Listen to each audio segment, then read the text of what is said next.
Trending ang mga usapin na ito ngayon tungkol sa isang sikat na matinee idol noon na may sakit raw itong nararamdaman na hindi ipinaalam sa publiko. Ang kilalang Broadway actor rin na biktima ng Asian hate crime sa bansang Amerika. Alamin ang buong detalye nito at tumutok lang dito sa Get in Touch.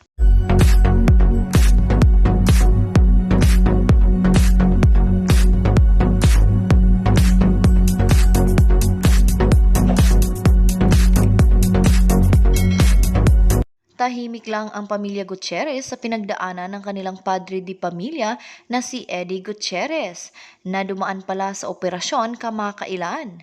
Wala naman kasing paramdam mula sa mga anak dahil ang huling post ni Raymond ay nung nag-out na siya.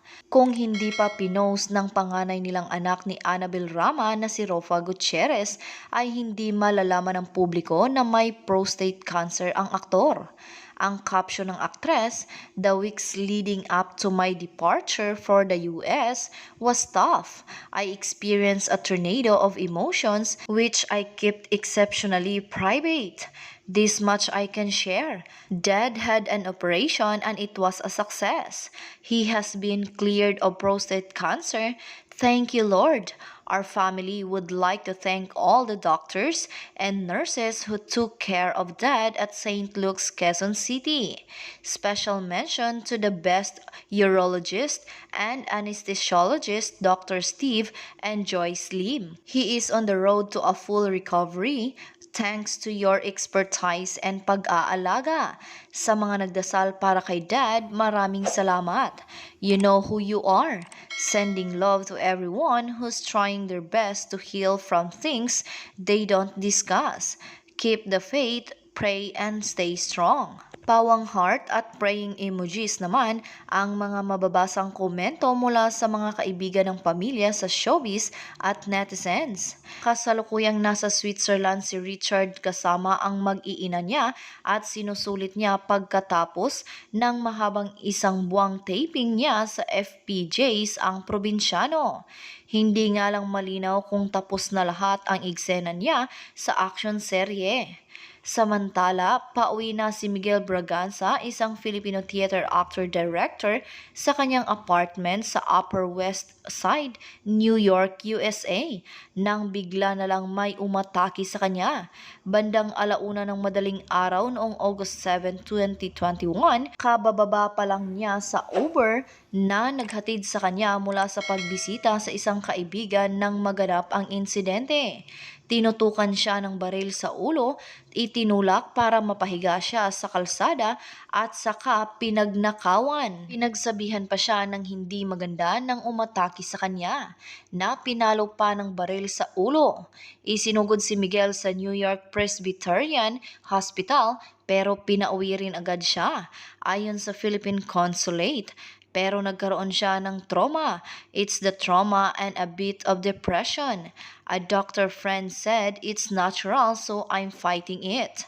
Binanggit din niya na wala pa siyang natatanggap na anumang update mula sa New York Police Department tungkol sa insidente. Pahayag niya, "The police were there that night, but up to now, they haven't contacted me.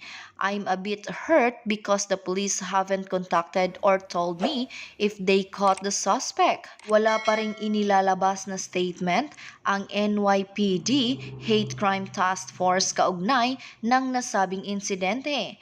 Ayon sa ulat ng Times Square Chronicle noong August 14, 2021, tingin ni Miguel sa naganap na insidente, it is more of attempted robbery, a bit of Asian hate. Thank God, hindi ako binaril. Si Miguel ay isang Walter Terry Scholar sa dance performance and choreography program ng Harvard University noong dekada 80.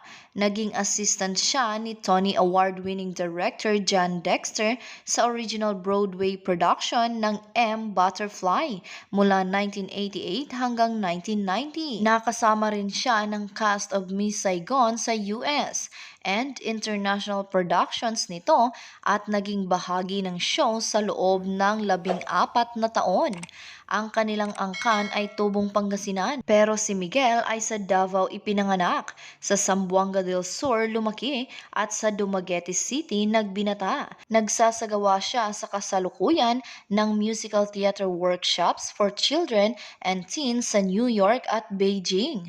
Samantala, iniulat ni Philippine Consul General Elmer Cato noong August 14 na bukod kay Miguel ay isang Pinay ang inatake rin ng dalawang individual habang namimigay ng face mask sa mga kapwa pasahero sa subway noong August 10. The assailants were shouting racial slurs at her while she was being attacked. Ayon kay Cato, nanawagan din si Cato sa mga opisyal ng New York City na gawin ang kinaukulang hakbang para makasuhan ang mga nasa likod ng bayolenteng pag-atake sa mga Pilipino. Aniya, we reiterate our request for increased policy visibility in the city, particularly in the subway system. Naging talamak ang hate crimes at racism laban sa mga Asians at Asians Americans sa United States sa mga nakalipas na buwan mula nang lumaganap ang COVID-19 pandemic. Dahil sa mga nabanggit na insidente, muling nagpaalala ang Consular Office sa New York sa Filipino community roon na patuloy na mag-ingat at maging mapagmatsyag kapag nasa labas ng kanilang mga tahanan. Nakakatakot na talaga ang mundo ngayon. Wala ng konsensya ang iba at naging masaya pa na nakapanakit sila ng iba. Mahirap talaga ang ganitong sitwasyon. Hindi mo alam kung ano ang mangyayari sa iyo, kaya para sa mga Pinoy, mag-ingat lagi. Ano ngayon ang inyong masasabi tungkol sa ating pinag-usapan? Huwag kayong mahiyang magbigay ng inyong reaksyon o komento sa comment section na ito. Kung ikaw at iyong kaibigan ay mahilig sa mga celebrity updates, ay huwag kalimutang mag-subscribe, i-like at i-share sa kanila para maging updated din sila. At ikaw din huwag kaligtaang pindutin ang bell button para lagi kang mauuna sa mga bago kong uploads na video. Makakapanood din kayo ng mga dati kong videos sa pamamagitan ng end screen at I button sa itaas. Maraming salamat sa palaging pagtangkilik sa aking YouTube channel. Hanggang sa susunod po muli na pag-upload ko ng video, antabayanan niyo po ang lahat at magchika-chika tayo sa mga paborito niyong artista.